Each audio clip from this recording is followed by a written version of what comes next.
Sofia Qureshi and Wing Commander Vyomika Singh for this briefing. With that, I hand over the floor to Foreign Secretary. Sir. Thank you, Ranveer.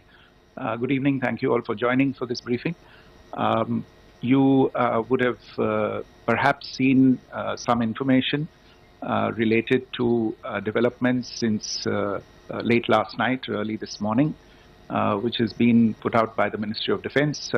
Just in case it has been missed, I will request Colonel Sofia Qureshi and Wing Commander Vyomika Singh to just update you and fill you in on the details. Thank you, sir. Operation Sindoor पर 7 मई 2025 को हुई press conference के दौरान भारत ने अपनी प्रतिक्रिया को केंद्रित, संतुलित और गैर उत्तेजक बताया था। यह विशेष रूप से स्पष्ट किया गया था कि पाकिस्तानी सैन्य ठिकानों को निशाना नहीं बनाया गया।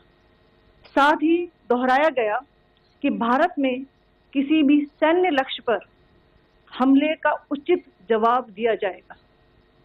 7 से 8 मई 2025 की रात को पाकिस्तान ने उत्तरी और पश्चिमी भारत में स्थित कई सैन्य ठिकानों को, जैसे कि अवंतीपुरा, श्रीनगर, जम्मू, पठानकोट, अमृतसर, कपूरथला, जालंधर, लुधियाना, आदमपुर, भटिंडा, चंडीगढ़, नाल, फलौदी, उत्तरलाई और भुज पर ड्रोन और मिसाइलों से हमला करने का प्रयास किया। इन हमलों को इंटीग्रेटेड काउंटर यूएएस ग्रिड और वायु रक्षा प्रणालियों द्वारा निष्क्रिय कर दिया गया। इन हमलों का मलबा कई स्थानों से बरामद हुआ, जो कि पाकिस्तानी हमलों का प्रमाण है। On the night of 7th May 2025, Pakistan attempted to engage a number of military targets in northern and western India using drones and missiles. These places included Avantipura, Srinagar, Jammu, Pathankot, Amritsar, Kapurthala, Nal, Jalandhar, Ludhiana, Adampur, Bhatinda, Chandigarh, Falodi, Uttarlai and Bhuj. These were neutralized by the integrated counter unmanned aerial system and other air defense systems. The debris of these attacks is now being recovered from a number of locations that prove the Pakistani attacks. आज सुबह भारतीय सशस्त्र बलों ने पाकिस्तान के कई स्थानों पर वायु रक्षा रडार और प्रणालियों को निशाना बनाया। भारत की प्रतिक्रिया समान क्षेत्र में समान तीव्रता के साथ की गई। यह विश्वसनीय रूप से ज्ञात हुआ कि लाहौर में स्थित एक वायु रक्षा प्रणाली को निष्क्रिय कर दिया गया। Today morning, Indian Armed Forces targeted air defense radars and systems at a number of locations in Pakistan. Indian response has been in the same domain with the same intensity as Pakistan. It has been reliably learnt that an air defense system at Lahore has been neutralized. Pakistan ने नियंत्रण रेखा पर आकरण गोलीबारी की तीव्रता बढ़ा दी है, जिसमें कुपवाड़ा, बारामूला, उरी, पुंछ, मेंढर और राजौरी क्षेत्रों में मोर्टार और भारी तोपखाने का इस्तेमाल किया जा रहा है। Pakistan has increased the intensity of its unprovoked firing across the line of control using mortar and heavy calibre artilleries in areas in Kupwara, Baramulla, Uri, Poonch, Mendhar and Rajouri sectors in Jammu and Kashmir. 16 innocent lives have been lost, including 3 women and 5 children, due to the Pakistani firing. Here too, India was compelled to respond to bring mortar and artillery fire from Pakistan to a halt. Indian Armed Forces reiterate their commitment to non-escalation, provided it is respected by the Pakistan military. Jai Hind.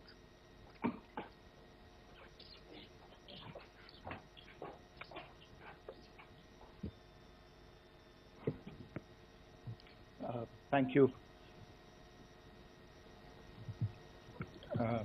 Friends, this is, as I said, further to the briefing that was provided yesterday and some of the updates that have been just provided by Colonel Qureshi and Wing Commander Singh. I thought that we would just put some of the aspects related to the events that started on 22nd April with the barbaric terror attack in Pahalgam into further context, because there is a certain amount of commentary that has happened with regard to the events since then. And more than the commentary, there has been a lot of disinformation that has been directed at us from across the border. So a few things that I would like you to keep in mind.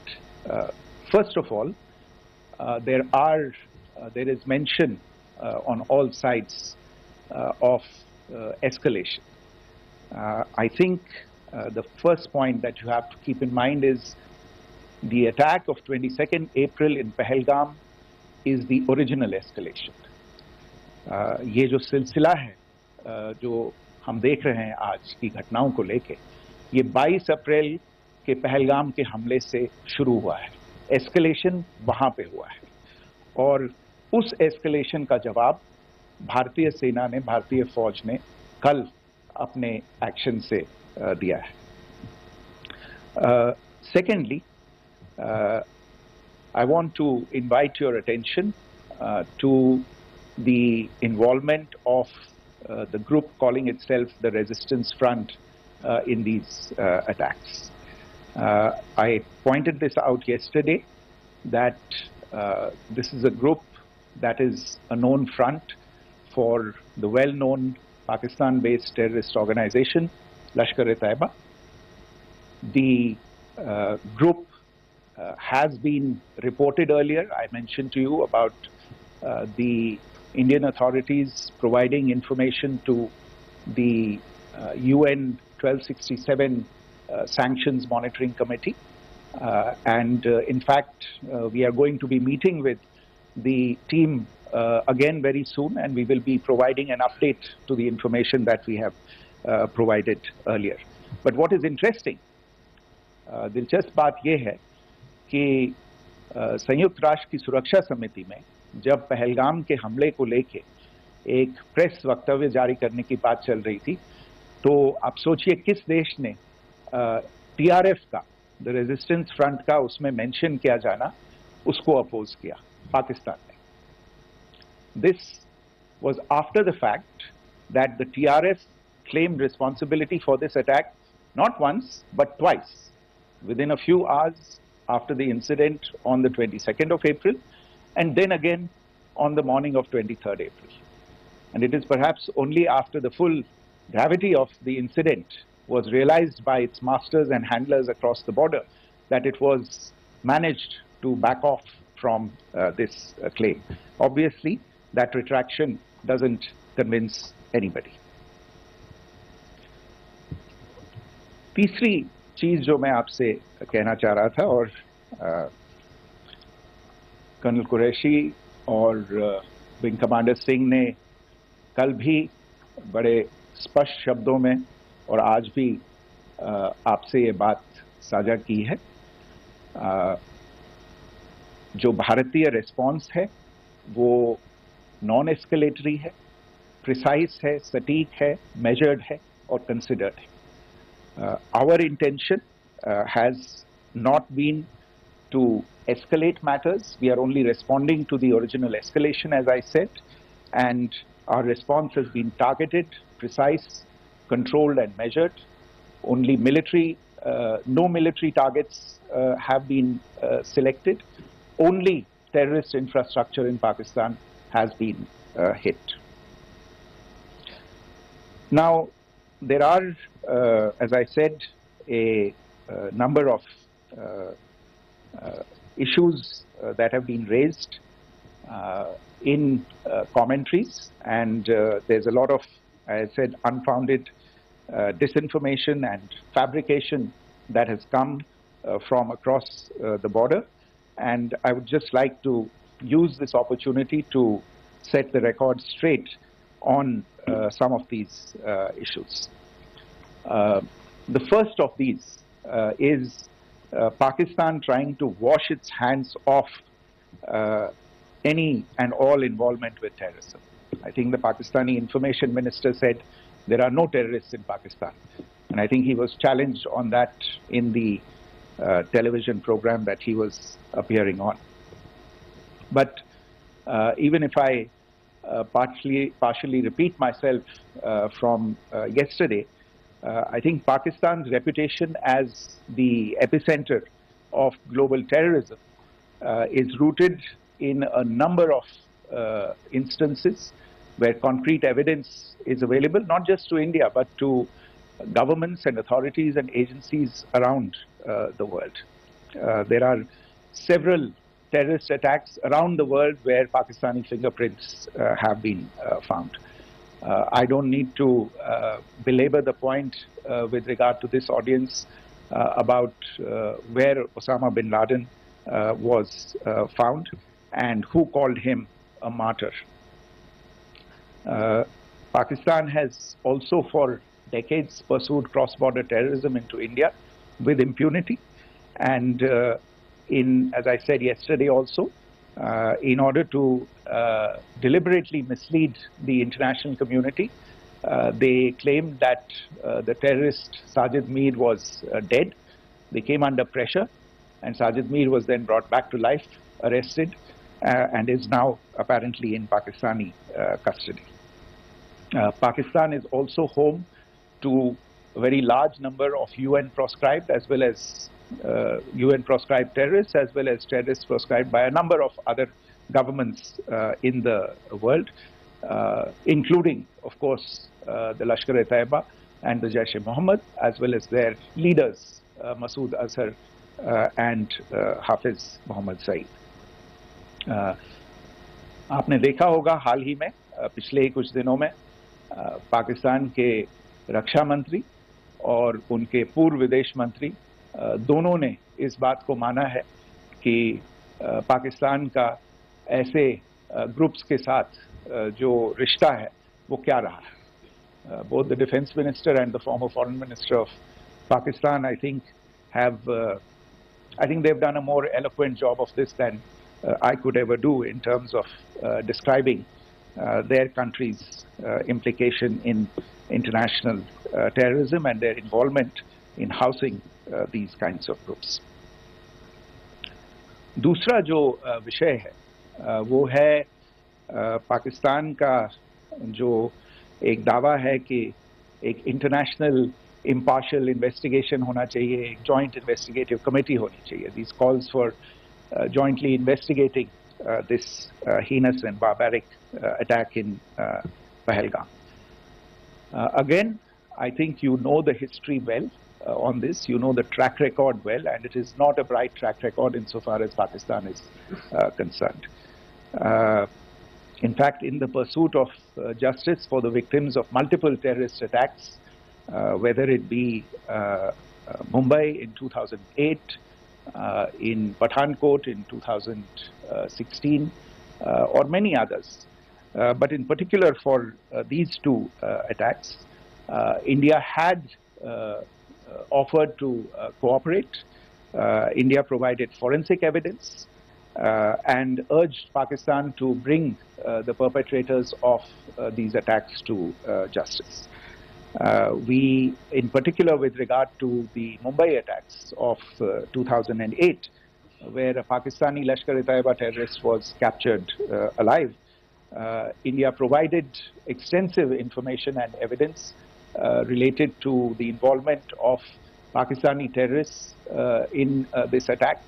Cases were registered, but you are all aware that these cases have not progressed despite the formation of judicial teams, etc. And Pakistan has consistently stonewalled all efforts to move the investigation along.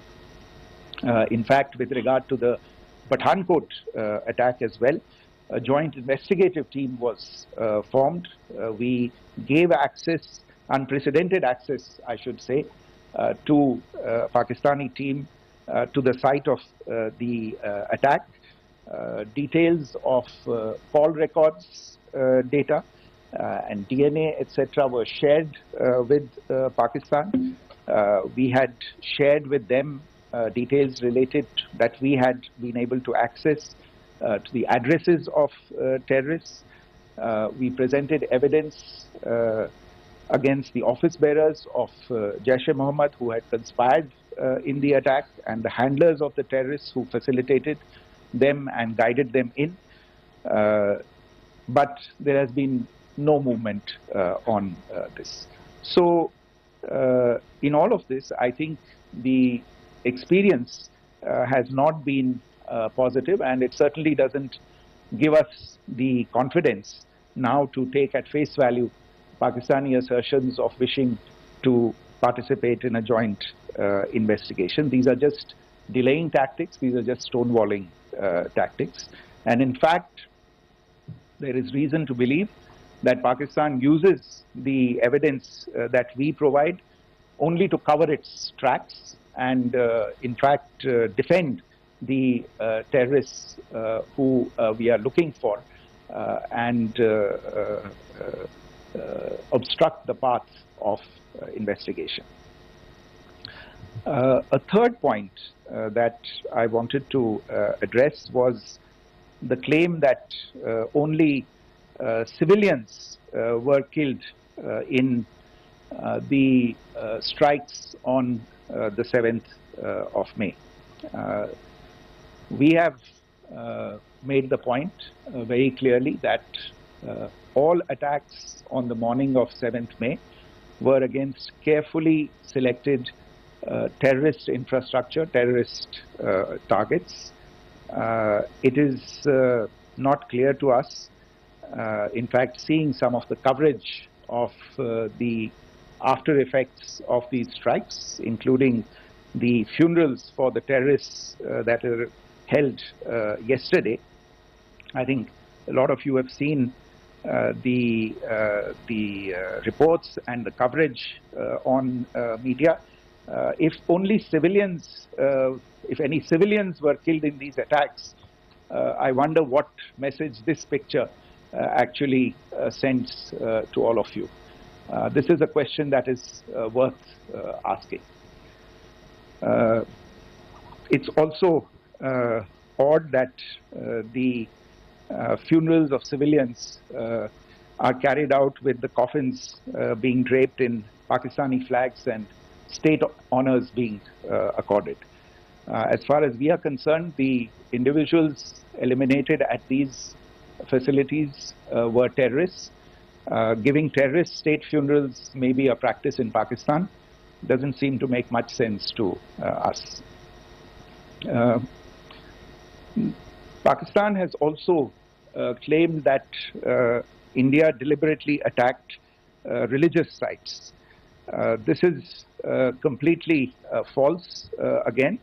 I have made it clear that the targets were terrorist infrastructure, terrorist facilities, and locations connected clearly with incidents of cross-border terrorism into India. And it is in fact Pakistan that is misusing religious sites as a cover to in fact radicalize, direct and indoctrinate and train terrorists. In fact, contrary to what Pakistan is claiming, yesterday Pakistan launched a targeted attack on the Sikh community in the state of Jammu and Kashmir, hitting Gurdwara in Poonch and the homes of Sikh community members, which came under attack. And we know that at least 3 individuals were killed in that particular attack. Pakistan is also making attempts to, in fact, just to add to this point, the retaliatory action that Pakistan has taken, in fact, is impacting civilians. I showed you the picture of the Gurdwara and the Sikh community members who were killed in this. There are other civilians also who've been killed and injured in these attacks. In fact, since yesterday morning, a total of 16 civilians have been killed and 59 others have been injured in the attacks by Pakistan. Not only this, Pakistan is also making attempts as part of its disinformation campaign to paint our action with regard to cross-border terrorism through the communal angle. If that is the issue, then I think I can do no better than to cite or point you in the direction of the Pakistan Army Chief's speech of 16 April 2025. I think that is the last word in communal rhetoric. And in the Pahalgam attack itself, you are aware of the kind of religious profiling that was done there, and perhaps there is a linkage between these two events. I can only say that these nefarious designs will not be allowed to succeed in India. And it is to be noted that people from all faiths, all religions, all regions in India have unequivocally, not just in India but around the world, have condemned these attacks. The Pakistani claims of now responding to India's strikes of the 7th of May. As I said right at the outset, it is India which is responding. The original escalation was by Pakistan on the 22nd of April. We are the ones who are responding to that escalation with the action that was taken yesterday morning. And again, I would like to emphasize that the action was restrained. It was directed towards non-civilian, non-military targets and confined to terrorist camps. And again, as we have been saying since yesterday, any further action by Pakistan, some of which we are seeing today, is nothing but escalation by Pakistan now once again, and will be responded to and is being responded to appropriately.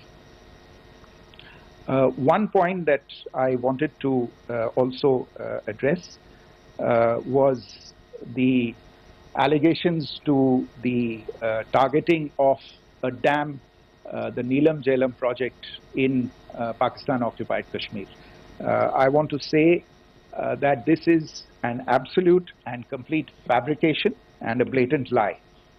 India has targeted only and only terrorist infrastructure, and the details of that terrorist infrastructure, together with the locations, were shared with you yesterday by Colonel Qureshi and Wing Commander Singh. I should note that if this kind of a claim is a pretext for targeting Indian infrastructure of a similar nature, Pakistan will be entirely responsible for the consequences that will undoubtedly follow. Finally, I want to address some issues that have been raised related to the Indus Waters Treaty and the disinformation that has been raised in regard to that as well.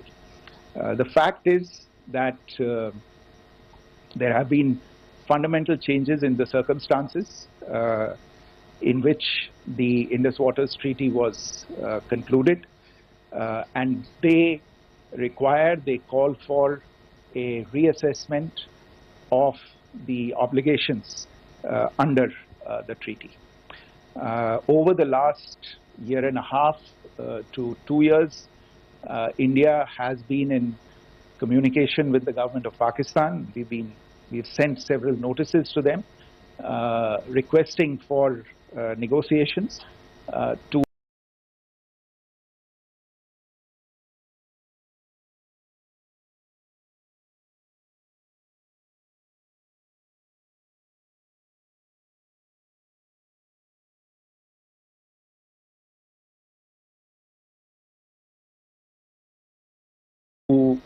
discuss modification of the treaty.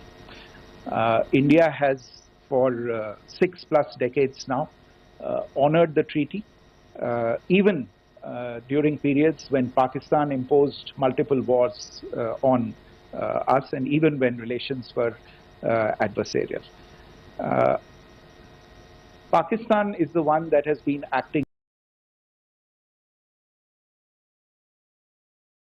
in violation of the treaty, deliberately creating legal roadblocks in India exercising its legitimate rights on the western rivers.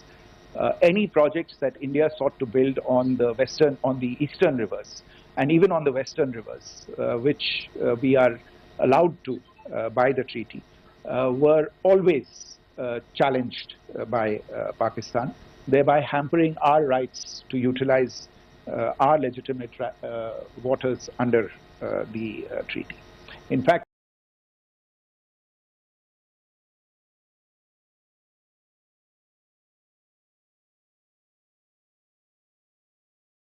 if you see, the preamble of the treaty itself states that the treaty was concluded in a spirit of goodwill and friendship. Mark those words, concluded in a spirit of goodwill and friendship. ये भारत का धैर्य और भारत की सहनशीलता है जो 65 साल से हम इतनी प्रोवोकेशन के बावजूद इस ट्रीटी को निभा रहे हैं. However, as has been made clear earlier as well, Pakistan has not responded to our requests to enter into negotiations for a reassessment of the obligations under the treaty. A number of conditions have changed. This is a treaty that was based on the engineering techniques of the 50s and the 60s. We are living through the first quarter of the 21st century.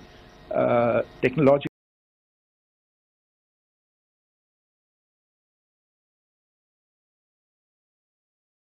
changes and technological advancements have to be taken into account.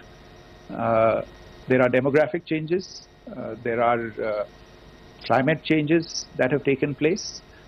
There is the imperative of clean energy, and of course the terrorism that Pakistan has wreaked in the state of Jammu and Kashmir itself has hampered India's ability to exercise its rights under the treaty.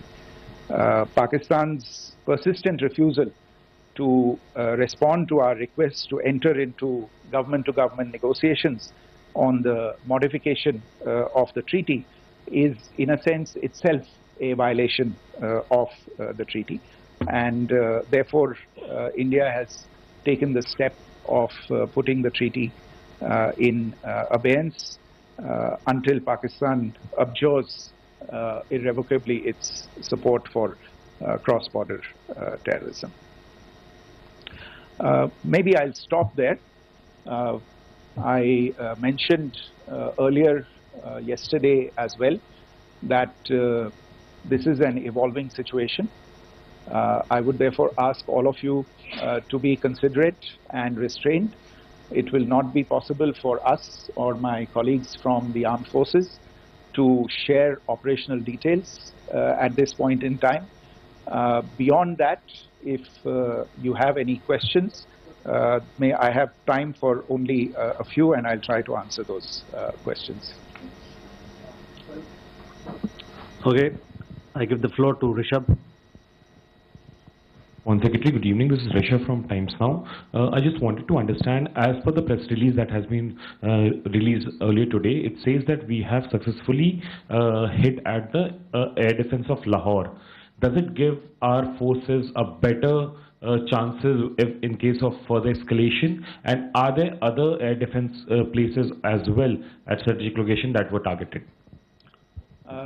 Rishabh, you are violating the first rule that I set out at the end of my remarks. The press release that has been issued by the Ministry of Defence today speaks for itself. It is related to operational matters. It's been released by the Ministry of Defence. As more information becomes available, it will be released at the appropriate time. Once again, please don't go into operational details at this point in time, because this is a constantly evolving situation. Yeah, go ahead.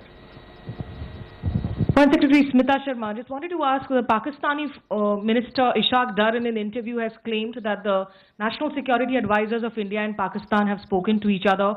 If you could confirm or deny, and is complete severance of diplomatic ties with Pakistan also on the table? I have no information with regard to contacts between the two national security advisors. Insofar as diplomatic relations are concerned, you've seen the steps that were announced in response to the following the meeting of the Cabinet Committee on Security on the 23rd of April. There are no further steps that are under consideration at this moment in time. Yeah, go ahead. Foreign secretary, मेरा नाम मनीष है, मैं TV9 Bharatvarsh से हूं, और आपने खुद ही बताया कि कितना मिस इन्फॉर्मेशन क्रॉस बॉर्डर से आ रहा है, बल्कि ऐसा लग रहा है जैसे पाकिस्तान के प्राइम मिनिस्टर और डिफेंस मिनिस्टर तक भी प्रोपेगेंडा करने में मिस इन्फॉर्मेशन में आ गए हैं। वो कई बार तो ये तक दावा करते हैं कि हम 3 राफेल हमने गिरा दिया, इतने हमने मिग गिरा दिए, और जब उनसे पूछा जाता है तो वो कहते हैं कि सोशल मीडिया में हमने ये सब चीज़ें देखी थी। तो अगर आधिकारिक तौर पर अगर आप कुछ कह सकें इस पर, ताकि उन्हें भी समझ में आए कि इस तरह के प्रोपेगेंडा नहीं चलने वाला है। देखिए, जब सही समय होगा तो आधिकारिक तौर पे इसके बारे में सूचना दी जाएगी, लेकिन जो आपका प्रश्न है कि प्रधानमंत्री और उप प्रधानमंत्री और विदेश मंत्री, उनके रक्षा मंत्री इस तरह की बातें कर रहे हैं, तो इसमें अचरज की कोई बात नहीं है। आखिरकार ये एक देश है जिसने अपना इसका जन्म लेते ही झूठ शुरू हो गया था। 1947 में जब पाकिस्तानी फौज ने जम्मू कश्मीर पे दावा बोला, तो उन्होंने किसी ऐसे वैसे व्यक्ति से नहीं, संयुक्त राष्ट्र से झूठ बोला कि हमारा कोई लेना देना नहीं है इससे। ये लोग जो गए हैं वो तो कबायली हैं। वो तो जब हमारी फौज वहाँ पे पहुंची और UN के लोग, संयुक्त राष्ट्र के लोग खुद वहाँ पे पहुंचे, उन्होंने देखा कि वहाँ तो पाकिस्तानी फौज घुसपैठ करके आ गई है, उसके बाद पाकिस्तान को मुंह की देखनी पड़ी और उनको मानना पड़ा कि हाँ, उनकी फौज वहाँ पे कुछ समय से पड़ी हुई है। तो ये जो यात्रा है एक तरह से 75 साल पहले शुरू हो चुकी है। तो I am not surprised that this kind of disinformation is being indulged in. Yeah. Siddhant. Sir, Siddhant from Beyond. Sir, we have seen a lot of negative comments coming from the Pakistani military of escalation. If tomorrow there is an escalation, there are strikes, we know one attempt has been thwarted, what will be the Indian response to those attempts of creating more escalation? Because it is looking like it's going towards more escalation. And my second question is, are any other world powers, essentially the P5 countries, the West Asian countries, reaching out to de-escalate the current situation? Look, on escalation, we've already made our stance clear. I mean, there are 2 basic points. First of all, it is Pakistan that escalated on the 22nd of April. We are only responding to that escalation. And then what we have said yesterday and what my colleagues have said today, that now if there is an attempt at further escalation by Pakistan, it will be responded to in an appropriate domain. And therefore, the choice is entirely that of Pakistan to make. As to your second question, I don't think I can do better than to point you in the direction of the statements that are being made from practically every chancellery in the world and the sentiment that they are carrying. That sentiment essentially, and for the major portion, is support for the government of India in the context of the condemnation of the terrorist attack in Pahalgam on the 22nd of April. There is wide recognition of the government of India's right to respond to these attacks in self-defense, and of course a desire to ensure that there is not further escalation. I think these statements speak for themselves. Yeah. So this is Mausami from India Today. Now in the all-party meeting, we have learned that the defense minister has said that, you know, in the operations in Sindoor, almost 100 terrorists were killed. Would we have any details about what is the number like, and also about if there were any big faces, masterminds, terrorist masterminds who were in fact killed? There is also a report that Masood Azhar's family's 10 members have been killed, and Rauf Asghar, who was actually the mastermind of Pulwama, he's also been badly, severely injured. I don't have information at this point in time to share with you on these issues, but as I said, I think you know, there is so much information out there on television, in the news media, in social media, that it sometimes looks like a long time has passed since this. Please understand that slightly over 36 hours only have passed since this operation was undertaken. Let us have some patience. Information will come out and will be shared in due time. Shruti. Thank you, Foreign Secretary. Shruti Ranjan from Bloomberg. Sir, could you give us any understanding whether India has moved the IMF or the World Bank to kind of, you know, sensitize them about the the bailout that Pakistan has, and, you know, the kind of stuff that the Pakistan government is doing?